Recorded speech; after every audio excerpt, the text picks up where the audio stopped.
A single glimpse of a pendant, a simple piece of golden jewelry hanging from a billionaire's neck. But for 24-year-old server Maya Collins, that glimpse destroyed everything she thought she knew about her world. Inside that small diner, surrounded by the scent of burnt coffee and greasy bacon, she witnessed something impossible. The face of the mother who vanished from her existence 18 years earlier. What mystery was concealed within that golden heart? How could it link a woman drowning in financial struggles to one of the most influential men in Chicago? The tale you're about to hear involves heartbreak, hidden truths, and a revelation so devastating it would bring a corporate giant to his knees, sobbing in the center of his billion-dollar domain. The Moonbeam Diner, tucked away on a forgotten corner of the South Side, served as a graveyard of abandoned aspirations. Its burgundy vinyl seats were split like weathered grins, patches of yellow foam, peeking through the cracks like broken promises. The metal fixtures had lost their shine from countless oily fingerprints, and the atmosphere was thick with memories of yesterday's brew and tomorrow's worries. The black and white checkered floor had been walked on by thousands of dreamers, workers and wanderers, each leaving their invisible mark on the worn linoleum. For Maya Collins, it represented both refuge and prison, a place where time moved slowly and hope seemed to evaporate, like steam from fresh coffee. 6 days weekly, 12 hours daily, she navigated its cramped aisles like a ghost of exhausted productivity, wearing a faded pink uniform that perpetually carried the aroma of fried onions and crushed dreams. The uniform had belonged to at least 3 waitresses before her, handed down like a family heirloom of struggle. The name tag simply read Maya in black letters that were starting to peel at the edges, much like her own sense of optimism about the future. Maya was a creator without materials, a scholar without resources. Her cramped, drafty studio apartment on the 3rd floor of a building that had seen better decades contained not furniture, but second-hand art history volumes she'd rescued from library sales and garage sales. The books were her treasure, each one carefully selected despite her limited budget. She'd spend hours reading about Renaissance masters and Impressionist techniques, losing herself in descriptions of paintings she could only dream of seeing in person. Her charcoal drawings covered every available surface, sketched on paper scraps from the diner, napkins, and sometimes the backs of unpaid bills. Every dollar she earned was divided into thirds with mathematical precision. Rent that ate up most of her paycheck, instant ramen that had become her primary food group, and the overwhelming burden of community college tuition that seemed to grow larger each semester. The community college was her lifeline to something better, though the art history classes she loved were considered impractical by everyone around her.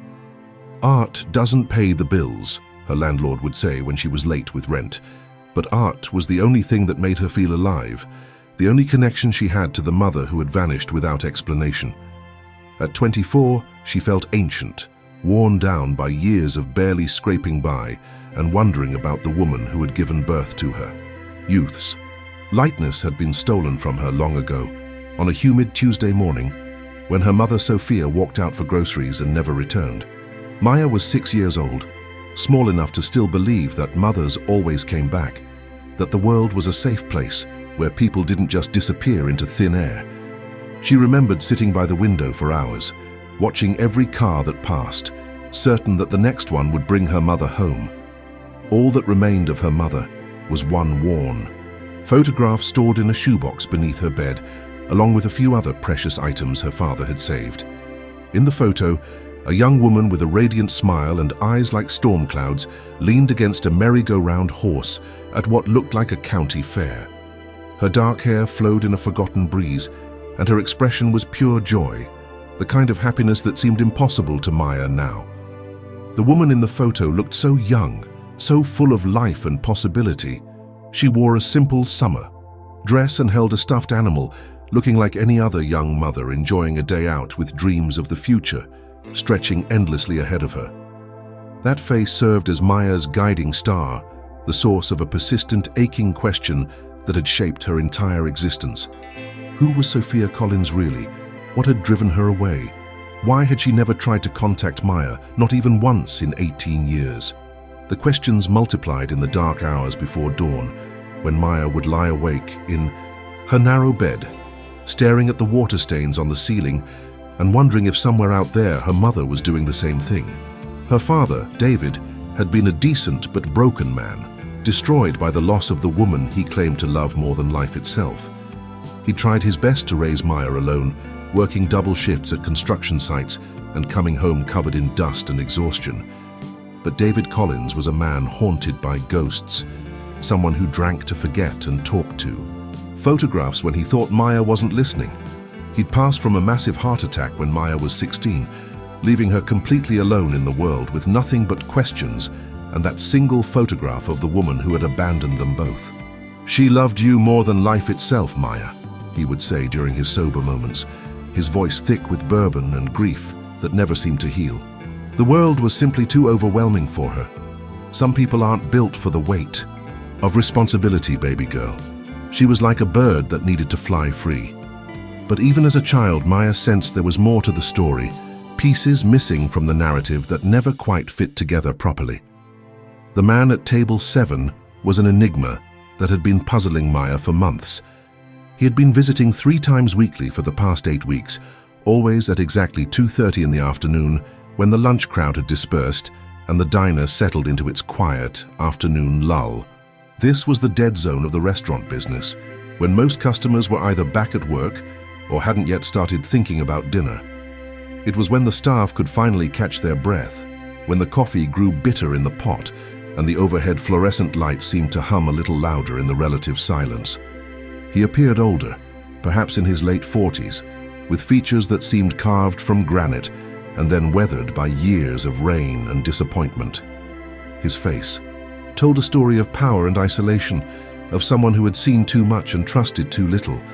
There were lines around his eyes that spoke of sleepless nights and decisions that weighed heavy on his conscience. His suits were perfectly tailored, dark charcoal armor that probably cost more than Maya made in 6 months. The fabric was so fine it seemed to absorb light rather than reflect it, and the cut was so precise it looked like it had been designed specifically for his frame. Everything about him screamed money and authority, from his Italian leather shoes that never showed a scuff mark to his platinum watch that caught the light when he lifted his coffee cup. But it was the way he carried himself that truly set him apart, the bearing of someone accustomed to being obeyed without question, someone whose word could change lives with a simple yes or no. Yet there was something profoundly sad about him too, a loneliness that seemed to emanate from him like cologne. He always sat alone at table 7, the corner booth that offered the best view of both the street outside and the interior of the diner.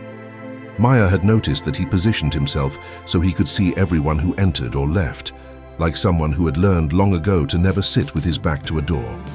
He would order black coffee he barely touched, letting it grow cold while he gazed out the window at passing traffic, his jaw set in perpetual tension that never seemed to ease.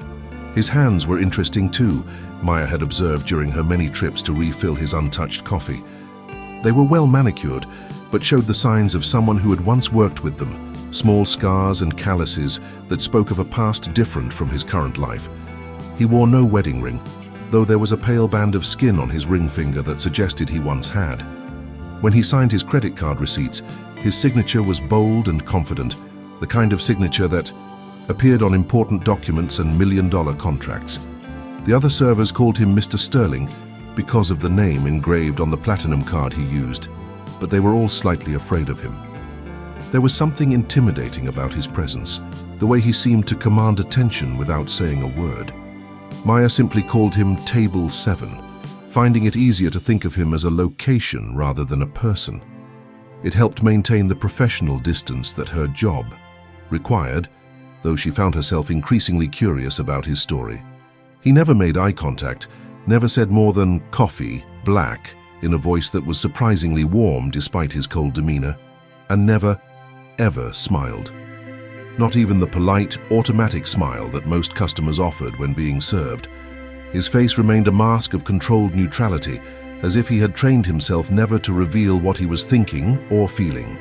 He radiated immense power and profound isolation, in equal measure, like a king ruling over an empty kingdom. Maya had tried to engage him in small talk a few times, commenting on the weather or asking if he needed anything else, but he would simply nod or shake his head, never offering more than the minimum response necessary. It wasn't rudeness exactly, more like someone who had forgotten how to engage in casual human interaction. He was a puzzle she had no time to solve, though she found herself thinking about him during quiet moments, wondering what had brought such an obviously successful man to spend his afternoons alone in a rundown diner on the south side. The other thing that struck Maya about him was how he never seemed to actually be there for the coffee. He would take maybe 3 sips during his entire hour-long stay, leaving the rest to grow cold and bitter. Instead, he seemed to be there for the solitude, the chance to sit in a place where nobody knew him or expected anything from him, in a life that was probably filled with meetings and obligations and people who wanted something from him. The Moonbeam Diner offered anonymity. On this particular Wednesday afternoon in late October, the air was heavy with the promise of a storm that had been building all day. Dark clouds rolled across the Chicago skyline like gathering armies, and the wind carried the scent of rain and change. The weather matched Maya's mood perfectly, restless and uncertain, as if something significant was about to happen. Rain hammered against the diner's large windows with increasing intensity, creating rivulets that distorted the view of the street outside and made the world look like it was melting. Table 7 was occupied by his usual stoic silhouette against the grey, dreary world outside. He sat perfectly still, like a statue carved from shadow, his untouched coffee growing cold in front of him. Maya approached his table with the familiar rhythm of someone who had made this walk. Hundreds of times before, her coffee pot trailing steam in the cool air that seemed to carry electricity from the approaching storm. "Refill, sir?" she asked softly, her voice barely audible over the drumming of rain against glass. It was a question she asked more out of habit than necessity, knowing he would accept the refill he wouldn't drink. He didn't look up from his contemplation of the storm outside, just nodded curtly in the way she had come to expect. His profile was sharp. Against the grey light, all angles and shadows, like someone who had been carved rather than born. Maya noticed, not for the first time, how young he must have been once, how different his life might have been if the weight of whatever he carried hadn't settled so heavily on his shoulders. As Maya leaned over to pour the coffee, her wrist bumped the edge of his heavy ceramic mug. It wasn't a hard impact, just enough to disturb the surface of the liquid and send a small shock through. Both of them. The bump was so slight it shouldn't have mattered, but somehow it broke the invisible barrier that had always existed between them, the professional distance that kept them as strangers despite months of these brief encounters. The coffee sloshed, a dark brown wave cresting over the rim and spilling onto the sleeve of his expensive suit. The liquid spread across the fine fabric like a stain on his carefully constructed armor, dark and obvious against the pale gray wool. Maya watched in horror as the coffee soaked into what was probably $1,000 suit, knowing that her clumsiness might cost her the job she desperately needed. "Oh my God, I'm so sorry," Maya gasped, her face flushing with embarrassment and panic. She fumbled for a napkin from the dispenser, her hands shaking slightly as the magnitude of her mistake sank in.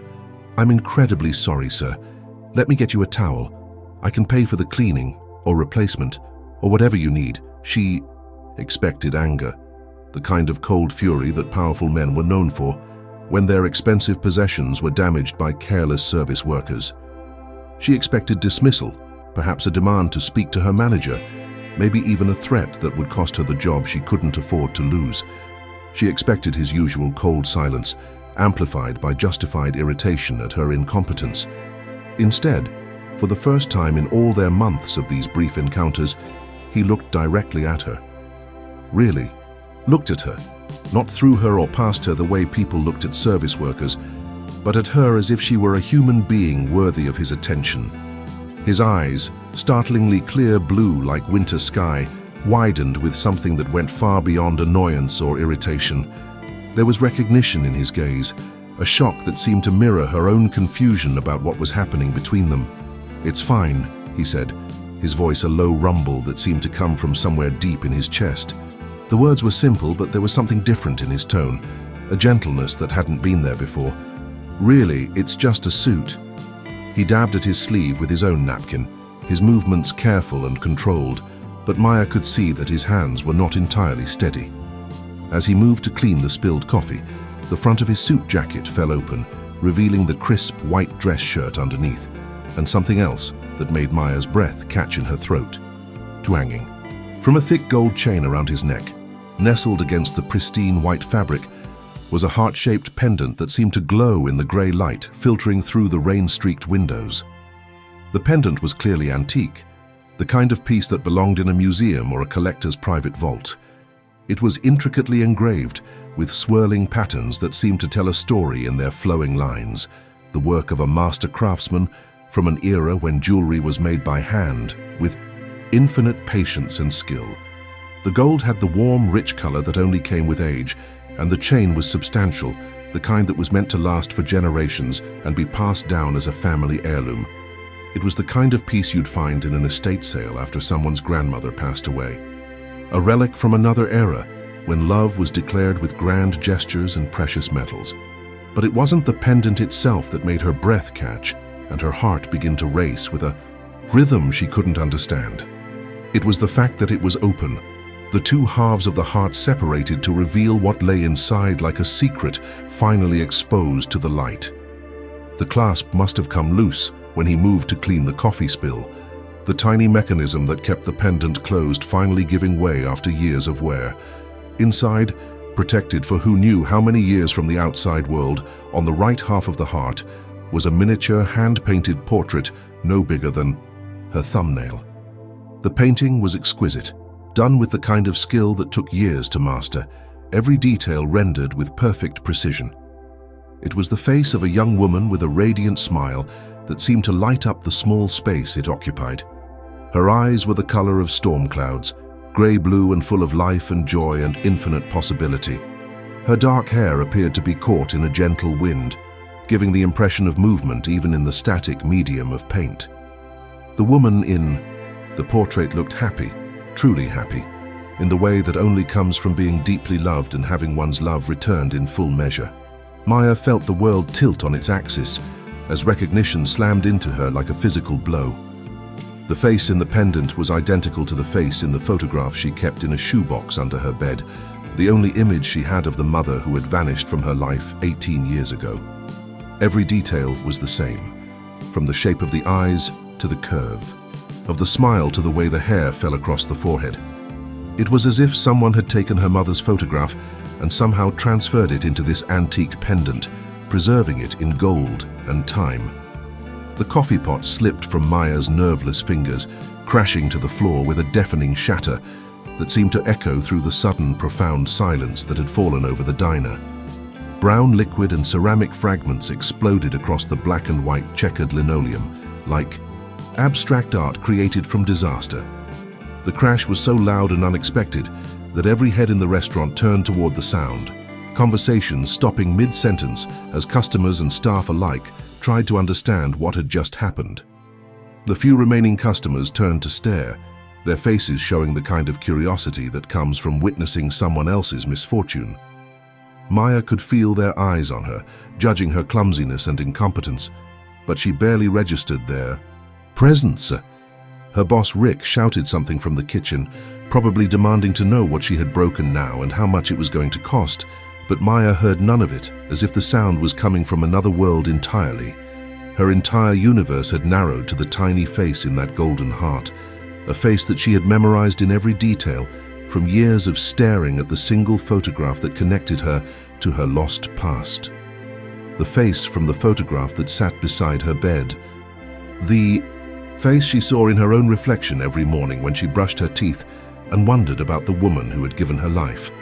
The face she hadn't seen in person for 18 years, yet knew better than her own. Maya's voice, when she finally found it, was a choked, disbelieving whisper, barely audible over the drumming rain against the windows and the shocked murmur of voices from the other customers. That's my mom." The words hung in the air between them like a bridge, spanning an impossible distance, connecting two strangers through a truth that neither of them had been prepared to face. Time seemed to stop, the normal sounds of the diner fading into background noise as the magnitude of the moment settled over them like a blanket of stunned silence. Alexander Sterling froze completely, his hand hovering over the pendant as if he had been turned to stone by her words. His entire body went rigid, every muscle tensing as the implications of what she had said began to sink in. His gaze snapped from the spreading pool of coffee on the floor to Maya's face, and she saw something in his eyes that she had never seen before, a vulnerability that his carefully constructed mask couldn't hide. Her eyes, wide with shock and brimming with unshed tears that threatened to spill over at any moment, were fixed on the pendant nestled against his chest. She couldn't look away from that tiny painted face, the face that had haunted her dreams and shaped her questions about identity and belonging for her entire adult life. "What did you say?" Alexander asked, his voice stripped of its usual authority and control, replaced by something raw and brittle that sounded like it might shatter if she spoke too loudly. The question was barely more than a whisper, as if he were afraid of the answer, but needed to hear it anyway. Maya's hand trembled as she pointed toward the pendant with a finger that shook like a leaf in the wind. Words failed her completely, her mind struggling to process what she was seeing and what it might mean. All she could do was stare at the impossible image, the face that shouldn't exist in this context, but undeniably did, linking her past to this moment in ways she couldn't begin to understand. The face belonged to Sophia Collins, younger and impossibly vibrant, smiling out from a piece of jewelry worn by a complete stranger who somehow possessed the only other image of her mother that Maya had ever seen. The painted face was so lifelike, so detailed, that it seemed as if her mother might speak at any moment, might explain where she had been all these years and why she had left without a word of goodbye. "My mother," Maya finally managed to say, her voice cracking with emotion that she had spent years keeping buried. "The woman in your pendant, that's my mother. Her name is Sophia Collins, and she disappeared when I was 6 years old." Alexander's expression cycled through a storm of emotions in the space of a heartbeat, his face showing confusion, disbelief, recognition, and then something else entirely. It was as if he were seeing a ghost, confronting something from his past that he had thought was buried forever. His features shifted from shock to recognition to something like horror, as the pieces of a puzzle he had been carrying for decades suddenly began to fall into place. Then, like a steel door slamming shut with decisive finality, his expression hardened into cold, impenetrable denial. The vulnerability she had glimpsed was gone, replaced by the armor of a man who had learned to protect himself from painful truths and inconvenient emotions. He quickly snapped the pendant closed with a sharp click that was unnaturally loud in the suddenly silent diner, the sound like a door closing on possibilities and explanations.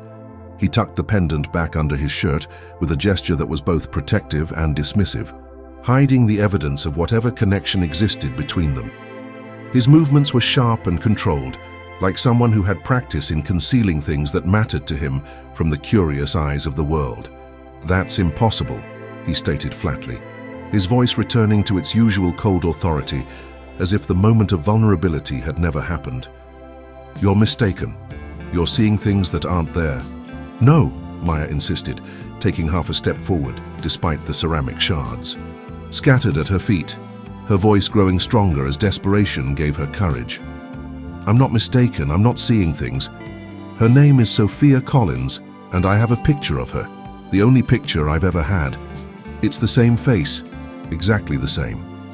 There's no way it could be a coincidence." The mention of the name Sophia struck Alexander like a physical blow, causing him to flinch as if she had slapped him across the face. A flicker of profound pain crossed his features, the kind of pain that comes from old wounds that never properly healed, before being ruthlessly suppressed and hidden behind his mask of professional control. The name clearly meant something to him, something significant and painful that he had spent years trying to forget. He rose from the booth with fluid grace, his towering frame casting a shadow over Maya that seemed to block out the grey light from the windows. Standing at his full height, he was even more imposing than she had realized, the kind of presence that commanded attention and respect in boardrooms and social gatherings. But there was something different about him now, an energy that spoke of barely controlled emotion beneath his composed exterior. Alexander reached into his wallet with movements that were precisely controlled, as if he were fighting to maintain his composure through simple, familiar actions. He pulled out a thick wad of bills without counting them, far more than enough to cover not just the coffee but also the broken pot, and probably her weekly wages besides. The gesture was both generous and dismissive, the act of someone accustomed to solving problems with money. "Clean this up," he ordered, his voice a low command directed not at Maya, but at Rick, who was now rushing from the kitchen to assess the damage and determine how much this disaster was going to cost. But his eyes, those piercing blue eyes that had looked at her with such unexpected gentleness just moments before, were locked on Maya's face with an intensity that made her feel like she was being examined under a microscope. Those eyes held a look of such deep, wounded anger that it made her take an instinctive step backward, bumping into the edge of another table. It was the kind of anger that came from betrayal and loss, from having trusted someone completely only to have that trust shattered beyond repair.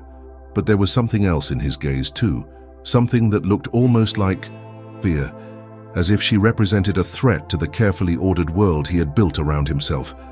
Without another word, without any explanation or acknowledgement of what had just passed between them, Alexander turned and strode toward the exit with long, purposeful steps.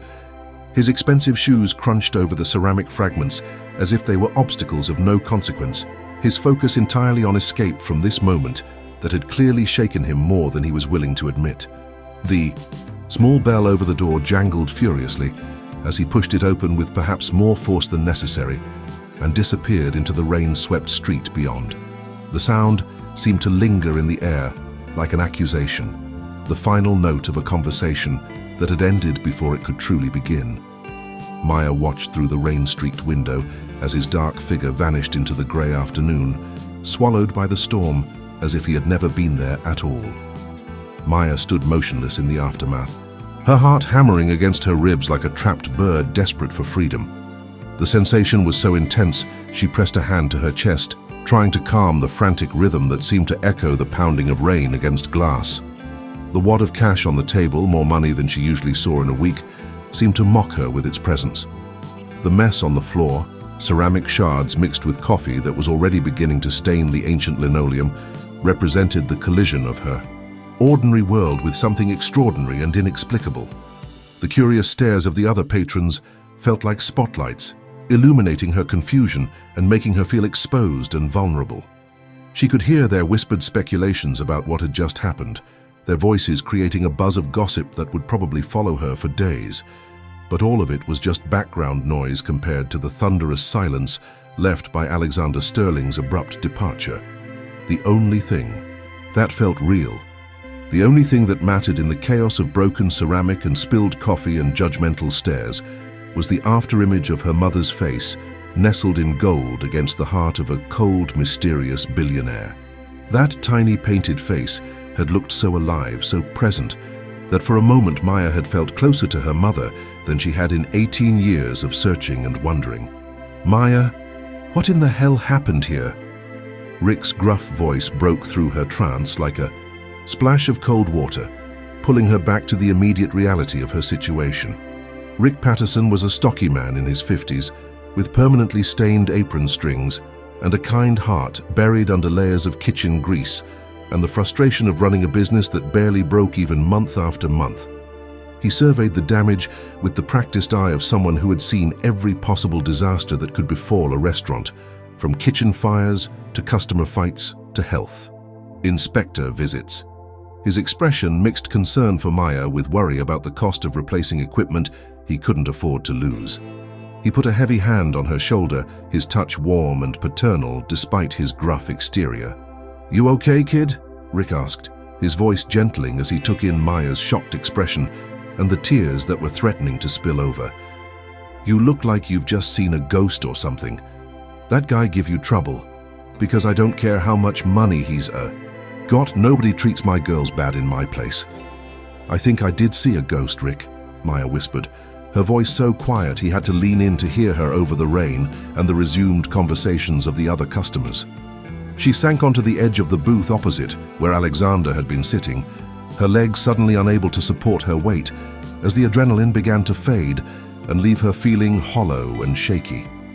The red vinyl was cracked and patched with duct tape, a reminder of the humble reality of her daily existence, so different from the world of expensive suits and platinum credit cards that Alexander Sterling inhabited. But somehow, impossibly, those two worlds had just collided in the space of a heartbeat, connected by a face in a locket and a mystery that stretched back nearly 2 decades. That night, sleep was as elusive as answers to the questions that circled in Maya's mind like persistent vultures. She lay in her narrow bed in the studio apartment. That barely qualified as livable space, listening to the sounds of the city muted by the continuing storm. The building was old and poorly maintained, with thin walls that let in every sound from the street and neighboring apartments. Usually the urban symphony of traffic, voices and music from passing cars would lull her to sleep, but tonight every sound seemed amplified and disturbing. Maya stared at the water-stained ceiling that she had memorized in all its discolored detail, her mind racing with questions that seemed to multiply rather than resolve themselves. The events at the diner played over and over in her memory, like a film she couldn't stop watching, each repetition revealing new details and deepening the mystery rather than solving it. Who was Alexander Sterling really beyond the business articles and society page mentions? Why did he have a picture of her mother, painted with the kind of intimate detail that suggested deep personal knowledge? The pendant was clearly old, probably dating back decades, which meant he had known her mother long before Maya was born. But how? And why had he reacted with such shock and anger when she identified the woman in the portrait? The story her father had told her about her mother had always felt incomplete, full of gaps and inconsistencies that had bothered Maya even as a child. David Collins had claimed that Sophia was a lost soul he had rescued, a fragile woman overwhelmed by the responsibilities of motherhood and marriage. According to his version, she had been working as a waitress when they met, struggling to make ends meet and grateful for his stability and protection. But the woman in Alexander Sterling's pendant didn't look fragile or lost. She looked radiant, confident, alive with possibility and joy. The painting captured someone who was deeply loved and secure in that love, someone who faced the world with optimism and strength. How did that image reconcile with the broken woman who had supposedly walked away from her family because she couldn't handle the pressure of normal life? Maya had always sensed there was more to the story than her father had been willing or able to tell her. David had been a good man, she believed that, but he had also been a man carrying secrets that seemed to weigh heavier on him with each passing year. His drinking had gotten worse as Maya got older, and in his more intoxicated moments, he would sometimes say things that contradicted his official version of events. "She was too good for this world," he would mumble into his beer, staring at that same photograph Maya treasured. "Too pure, too beautiful. They never should have. She never should have." But he would always catch himself before revealing whatever truth he was hiding, claiming he was just a drunk old man talking nonsense. Now, lying in the darkness with rain pattering against her single window, Maya wondered if David Collins had been hiding something far more significant than his own heartbreak. What if the story he had told her wasn't just incomplete, but deliberately misleading? What if her mother's disappearance wasn't the simple case of abandonment he had described, but something more complex and possibly more sinister? The next morning arrived grey and gloomy, with clouds still hanging low over the city, like a reminder of the previous day's storm. Maya felt as if she had been hit by a truck, her body aching from a night of restless tossing and turning, while her mind chased theories and possibilities in endless circles. But despite her exhaustion, or perhaps because of it, she felt a clarity of purpose that had been missing from her life for years. Driven by a desperate need for answers that had been building inside her since childhood, Maya made a decision that would change the course of her life forever. She wasn't going to let this opportunity slip away, wasn't going to spend the rest of her life wondering about the connection she had discovered between her missing mother and the mysterious billionaire who carried her picture next to his heart. This was the first real lead she had ever had, the first crack in the wall of silence that had surrounded her mother's disappearance for 18 years. Every other attempt to learn more about Sophia Collins had led to dead ends and blank stares from people who claimed never to have known anyone by that name. Birth records, school records, employment records, It was as if Sophia Collins had sprung into existence fully formed when she met David, with no past and no connections to anyone or anything that came before. Maya called Rick from her apartment, her voice hoarse from lack of sleep and emotion. "I'm really sorry, but I'm sick today. I know it's short notice, but I can't come in." The lie felt uncomfortable on her tongue, foreign and wrong, but necessary for what she needed to do. Rick's concerned voice came through the phone clearly, genuinely worried about one of the few employees he could count on. "You sure you're okay, Maya? You seemed pretty shaken up yesterday after that incident with the coffee pot. If that customer said something inappropriate or made you uncomfortable, you tell me and I'll make sure he knows he's not welcome here anymore." "No, Rick, it's nothing like that," Maya assured him, though she wasn't entirely certain that was true. Alexander Sterling hadn't been inappropriate in any conventional sense, but his reaction to seeing her had definitely been disturbing in ways she was still trying to understand. "I just need a day to sort some things out. Personal stuff, you know." After hanging up, Maya turned to the only tool she had available for research, her outdated laptop that had been old when she bought it secondhand 3 years ago. The machine took forever to boot up and longer still to connect to the spotty Wi-Fi in her building. But eventually she was able to access the internet and begin her investigation into the man who had turned her world upside down with a single glimpse of his jewelry. She typed Alexander Sterling Chicago into the search bar and waited impatiently for the results to load. When they finally appeared, Maya felt a dizzying sense of vertigo as she realized the magnitude of the man she had been casually serving coffee to for months. This wasn't just some wealthy businessman who could afford expensive suits and platinum credit cards. Alexander Sterling was a titan of industry, one of the most powerful and influential men in the entire Midwest. The search results flooded her screen with article after article from major publications. Forbes had featured him on their cover twice in the past 5 years, once as the real estate king of Chicago, and again as part of their 40 under 40 power players list, though he had clearly aged past that demographic by now. The Wall Street Journal had written extensive profiles of his business philosophy and expansion strategies, describing him as a ruthless but visionary tycoon who inherited a family empire and multiplied its worth tenfold through aggressive acquisition and innovative development. Alexander Sterling was the CEO and majority owner of Sterling Enterprises, a colossal real estate development firm that owned not just buildings, but entire city blocks throughout Chicago and several other major cities. His company had been responsible for some of the most iconic skyscrapers on the Chicago skyline, massive projects that had reshaped the city's geography and generated billions in revenue. The numbers associated with his wealth were staggering, the kind of fortune that bought not just luxury, but influence and power on a scale that Maya could barely comprehend. The articles painted a picture of a man who was intensely private, almost reclusive, despite his public prominence.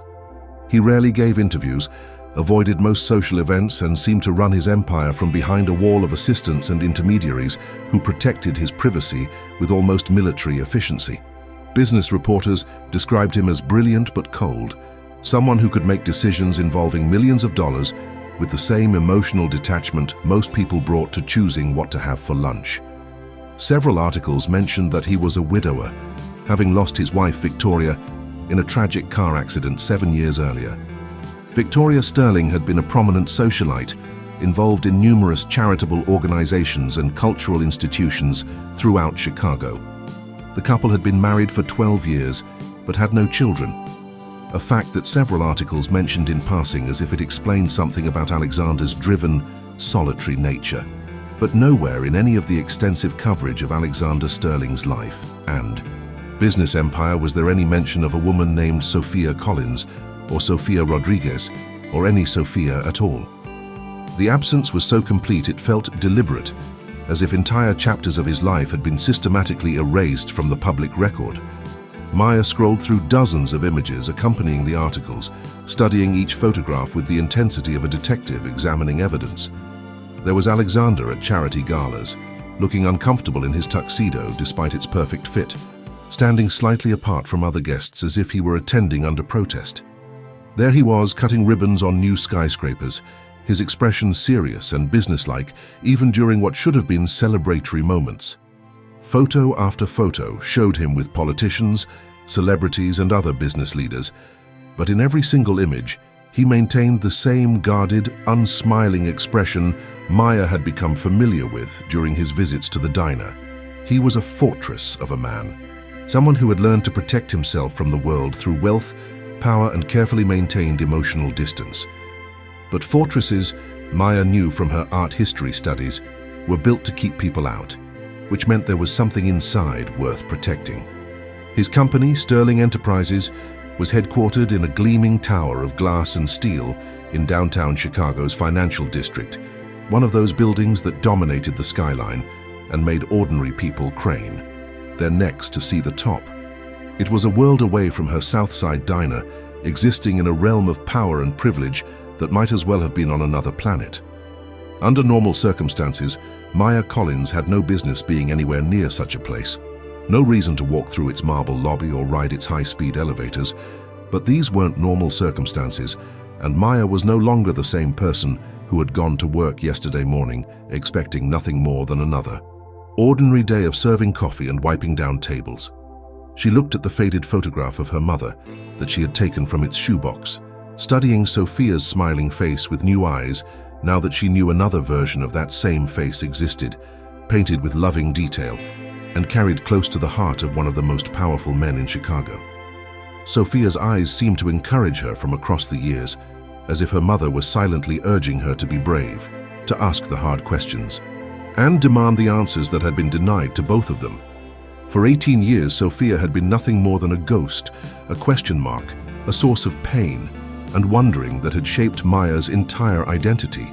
But now she was something else entirely, a mystery that could be solved, a puzzle with pieces that were finally within reach. Maya put on her only decent blazer, a threadbare find from a Goodwill store that had cost her $10 she could barely afford. The navy blue fabric was worn thin at the elbows and the buttons were slightly loose, but it was clean and professional looking enough to get her past a lobby security guard if she carried herself with sufficient confidence. She pulled her hair back into the severest bun she could manage, hoping to look older and more authoritative than her 24 years would normally suggest. She slipped the precious photograph of her mother into her purse, along with what little money she had and her expired student ID from the community college, just in case she needed some form of identification. Maya took a deep breath and studied her reflection in the cracked mirror that hung beside her apartment door, seeing a scared young woman with her mother's storm cloud eyes, eyes that for the first time in a long while were filled not with resigned sadness, but with determination and fire. She was going to the fortress that Alexander Sterling had built around himself, and she was going to demand answers to questions that had haunted her for 18 years. Whether he wanted to give them to her or not was irrelevant. She had already waited too long and lost too much time to let fear stop her now. The trip downtown on the L train took 45 minutes and cost her money she couldn't afford to spend. But Maya barely noticed the expense or the discomfort of the crowded car. She spent the entire journey staring out the grimy windows at the city passing by, watching the neighborhoods gradually change from the working-class areas she knew to the gleaming business district, where people like Alexander Sterling conducted the kind of business that moved millions of dollars with a signature. The lobby of Sterling Enterprises was designed with one purpose in mind: to intimidate anyone who dared to enter without permission or appointment. Maya felt the intended effect immediately as she walked through the revolving door and found herself in a space that seemed to belong in a museum rather than an office building. The floors were polished Italian marble that reflected the cold, recessed lighting from a ceiling that soared 3 stories above her head, creating a sense of vastness that made individual humans feel insignificantly small. The air itself seemed expensive, scented with the subtle fragrance of money and lemon-scented cleaner applied by an army of maintenance workers who probably arrived long before dawn to ensure that no trace of ordinary human existence could sully the pristine environment. A massive abstract sculpture of twisted bronze dominated the center of the space, its angular forms reaching toward the distant ceiling like the skeleton of some prehistoric beast. The silence was profound, broken only by the whispered clicks of expensive shoes against marble and the barely audible hum of climate control systems that maintained perfect temperature and humidity levels. Everything about the space declared its purpose. This was not just a building, but a monument to power and success, a physical manifestation of the wealth and influence that separated people like Alexander Sterling from people like Maya Collins. The message was clear and unmistakable. You do not belong here, and you are here only by sufferance of those who do. Maya felt her cheap blazer shrink on her shoulders, as if the expensive environment were somehow making her clothing look even more shabby and inadequate than it actually was. Her reflection in the polished marble floor seemed small and out of place, a reminder of exactly how far she had traveled from her world to enter his. She approached the front desk with as much confidence as she could muster, though her heart was beating so fast she was certain everyone in the lobby could hear it. The reception desk was a monolithic slab of black granite that looked like it had been carved from a single enormous stone, so perfectly smooth and seamless that it seemed almost alive.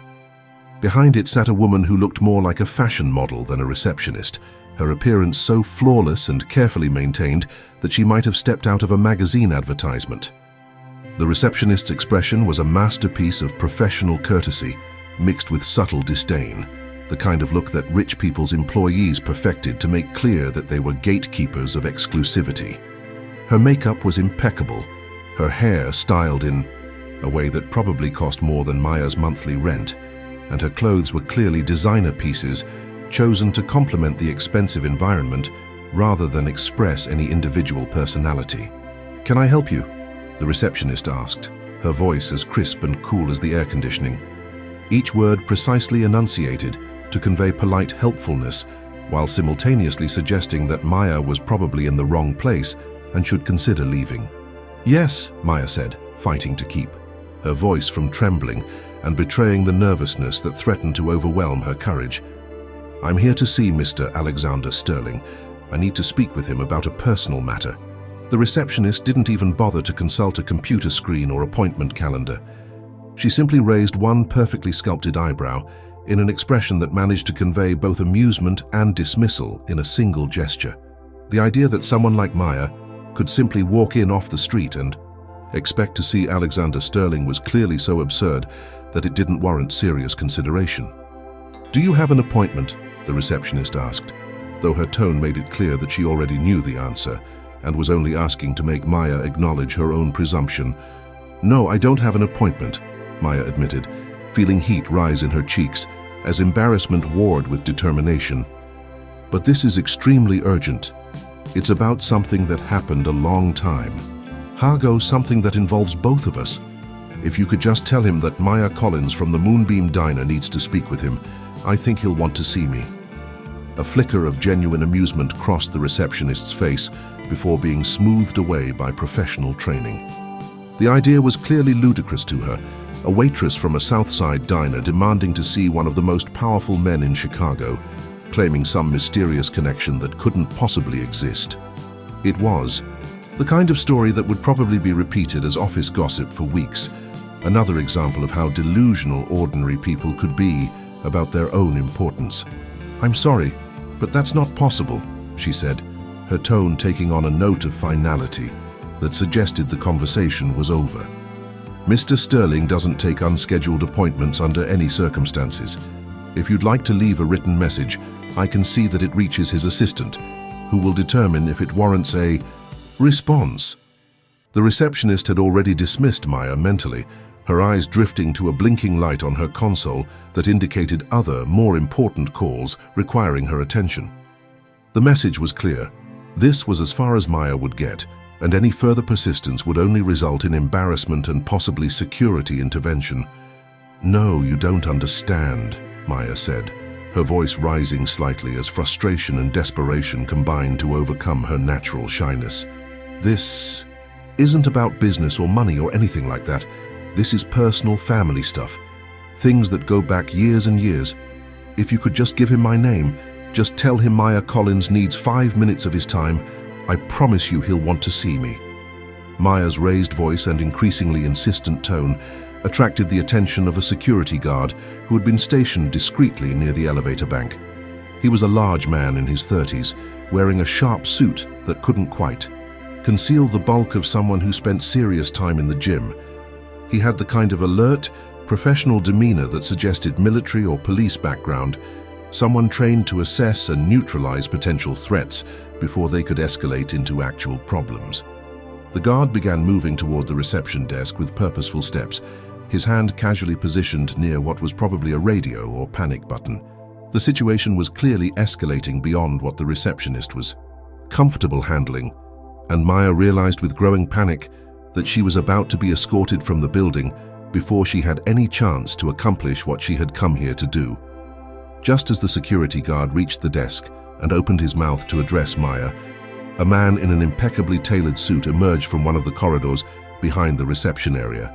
He was younger than Alexander, probably in his late 30s, with sharp, intelligent features and assessing eyes that seemed to take in every detail of the scene in a single glance.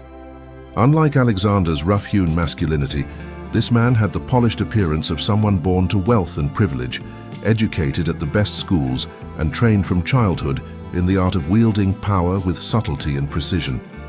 He moved with the fluid confidence of someone completely comfortable in this environment, someone who belonged here in a way that Maya clearly did not. His suit was perfectly fitted, his hair styled, with casual precision, and his expression showed the kind of alert intelligence that suggested he was constantly processing information and calculating the best response to any given situation. "Is there a problem here, Jennifer?" he asked the receptionist, his voice smooth and controlled in the way that suggested he was accustomed to solving problems before they became crises. His tone was polite but authoritative, the voice of someone who expected to be obeyed without question. "This woman is demanding to see Mr. Sterling without an appointment," Jennifer replied, her relief at having someone else take control of the situation evident in her voice. "She claims it's urgent personal business, but she refuses to go through proper channels." The man's gaze fell on Maya with the intensity of a searchlight, studying her with the same systematic thoroughness that a doctor might use to diagnose a patient. He took in every detail: the threadbare blazer that had clearly seen better days, the determined set of her jaw that spoke of stubborn courage in the face of overwhelming odds, the desperation in her eyes that suggested this visit was costing her more than she could afford in multiple ways. This was Marcus Reed, though Maya didn't know his name yet. In the business world, he was known as the Gatekeeper, Alexander Sterling's chief of staff and the man responsible for protecting his boss from the countless people who wanted something from him. Marcus had worked for Alexander for 8 years, ever since graduating from Northwestern with an MBA and a reputation for brilliance that had made him one of the most sought-after young executives in Chicago. Marcus understood his role perfectly. He was the filter through which all requests and demands had to pass before reaching Alexander. He was the one who said no, so Alexander didn't have to, the one who dealt with the messy human complications that could distract from the serious business of running a multi-billion-dollar empire. He was very good at his job, which meant he was very good at recognizing when someone posed a genuine threat to his boss's carefully ordered existence. "I am Marcus Reed, Mr. Sterling's executive assistant," he said to Maya, his tone maintaining perfect politeness while making clear that he was now in control of the situation. "Perhaps I can help you with whatever this urgent matter concerns." "I need to speak with him." "Directly," Maya repeated, holding her ground despite feeling increasingly small and out of place in the marble vastness of the lobby. "It's about a pendant. It's about a woman named Sophia Collins, who used to be Sophia Rodriguez. It's about things that happened 25 years ago that he needs to know about." At the mention of the name Sophia, Marcus Reed's professional mask didn't slip, but Maya caught a subtle tightening around his eyes, a microscopic reaction that suggested the name meant something to him. It was the kind of tell that would have been invisible to most people, but Maya had spent years reading the faces of diner customers, learning to interpret the tiny signals that revealed what people were really thinking beneath their polite facades. Marcus knew something. More than that, the name Sophia had triggered a response that suggested whatever he knew was significant, possibly dangerous to the carefully maintained order of Alexander Sterling's world.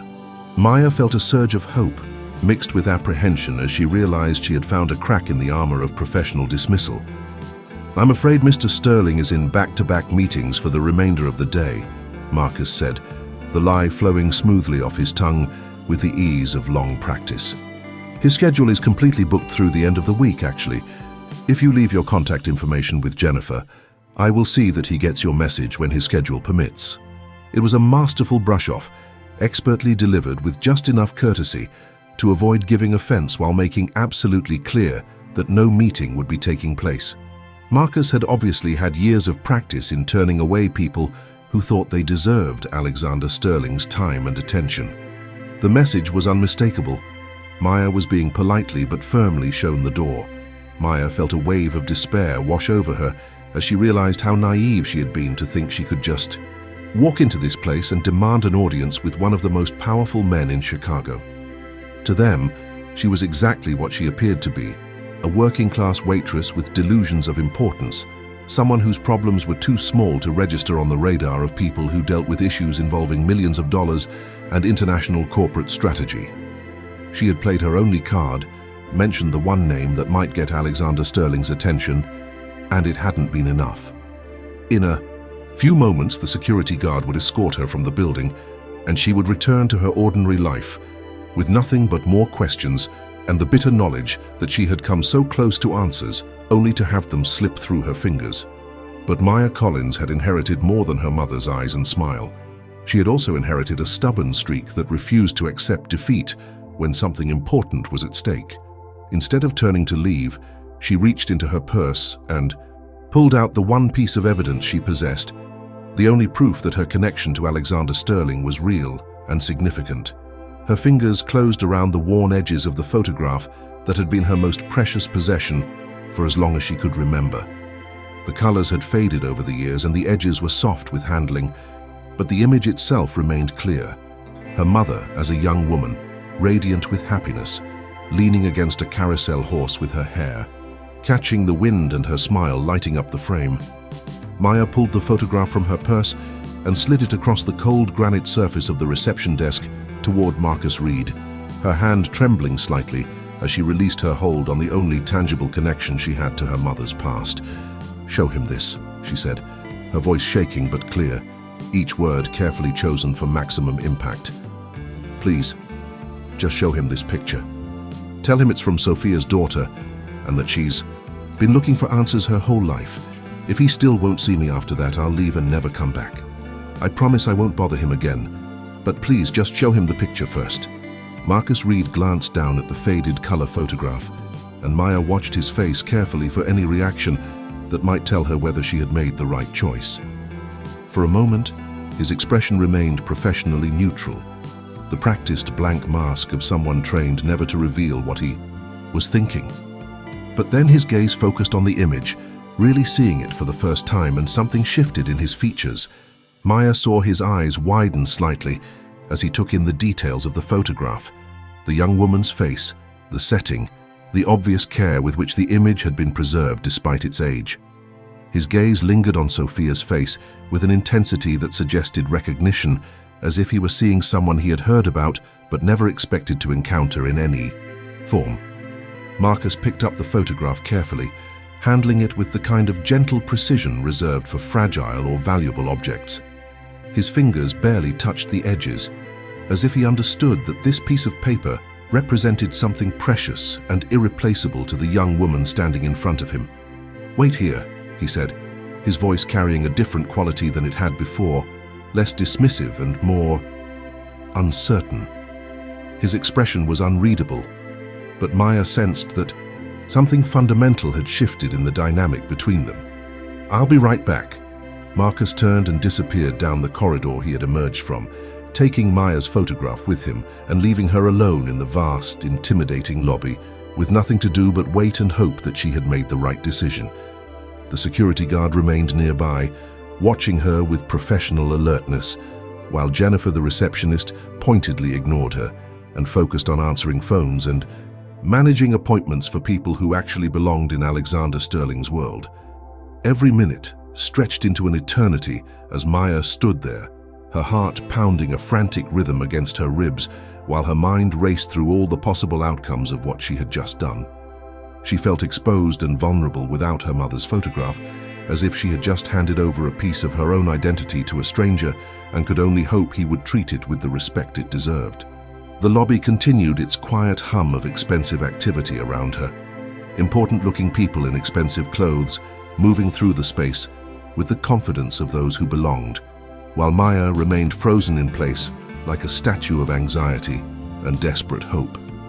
She watched the numbers on the elevator displays change as cars traveled up and down the building, carrying people to meetings and decisions that would affect thousands of lives and millions of dollars. Maya felt like a specimen under a microscope, certain that everyone who passed through the lobby was looking at her and wondering what someone like her was doing in a place like this.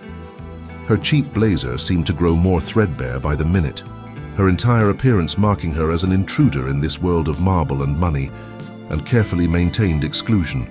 She was on the verge of giving up, of deciding that she had been foolish to think a single photograph could open doors that wealth and power had closed when Marcus Reed reappeared at the end of the corridor. His expression was different than when he had left, more serious and focused, as if the brief absence had forced him to make a decision he hadn't been prepared for. "Mr. Sterling will see you," he said, his voice carefully neutral, but somehow conveying the impression that something significant had just occurred, something that had changed the normal rules of access to Alexander Sterling's presence. "Please, follow me." Maya felt a surge of relief so intense it made her lightheaded, followed immediately by a wave of nervousness as she realized that she was about to get exactly what she had asked for.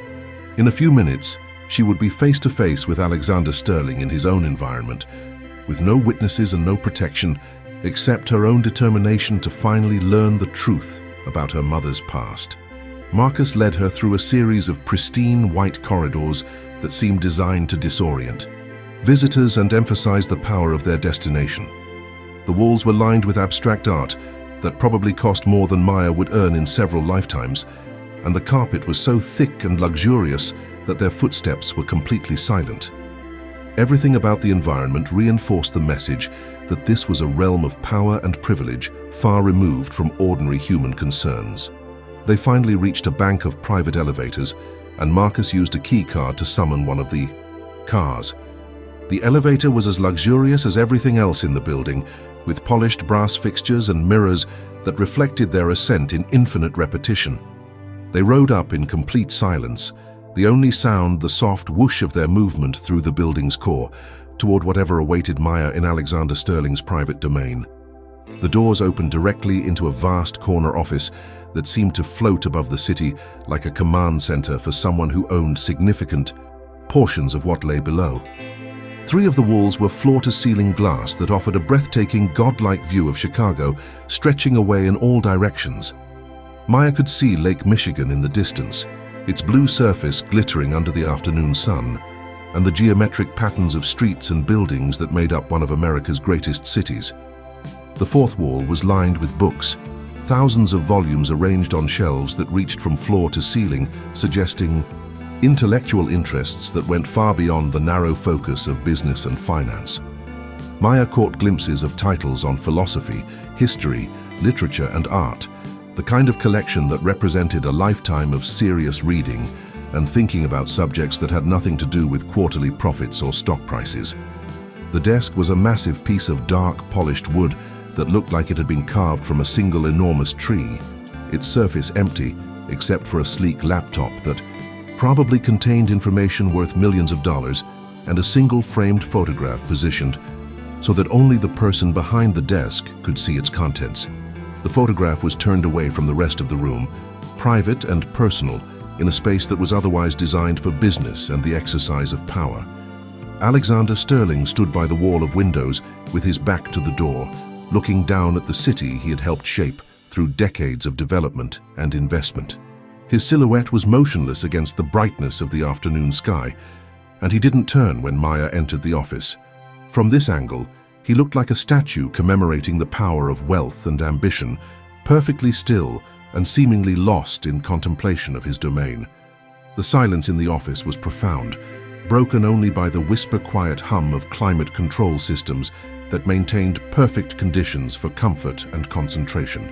Maya could feel the weight of the moment settling around her like a heavy blanket, the realization that she was finally here, in the presence of the man who might hold the answers to questions that had shaped her entire life. "Reed, leave us," Alexander commanded without turning around, his voice echoing slightly in the large space and carrying the kind of absolute authority that expected instant obedience. The words were spoken quietly, but they carried the weight of someone accustomed to having his orders followed, without question or hesitation. Marcus gave Maya a brief, unreadable glance that might have been warning or encouragement, then retreated to the elevator. The doors closed with a soft hiss that sounded unnaturally loud in the silence, sealing Maya inside what felt increasingly like a lion's den, with a predator whose intentions she couldn't begin to guess. Maya's throat was dry as dust, and she stood awkwardly in the middle of the enormous room, feeling small and insignificant against the backdrop of power and wealth that surrounded her. The office was larger than her entire apartment, and everything in it probably cost more than she would earn in several years of serving coffee and wiping down tables. Finally, after what felt like an eternity of silence, Alexander turned to face her. His expression was harder than she had ever seen it during his visits to the diner, carved from stone and revealing nothing of what he might be thinking or feeling. In his hand, he held her photograph, the precious image of her mother that represented her only tangible connection to a past she had never understood. "You have 5 minutes to explain why you forced your way into my office and what this absurd claim is about," he said, his voice as cold as the glass surrounding them, and carrying the kind of controlled anger that suggested he was barely keeping his temper in check. "Then you will leave and never mention this again to anyone. Is that understood?" Air in the office felt thick with tension, charged with the potential for conflict or revelation in equal measure. Maya's initial fear warred with the stubborn resolve that had brought her this far, the determination to finally get answers to questions that had haunted her for 18 years. She had come too far and risked too much to be intimidated now, even by someone with Alexander Sterling's power and obvious anger. She would not be dismissed, not when she was so close to learning the truth about her mother and the mysterious connection that linked her past to this man's present. Whatever the cost, whatever the consequences, she was going to make him tell her what he knew about Sophia Collins and why he carried her picture next to his heart.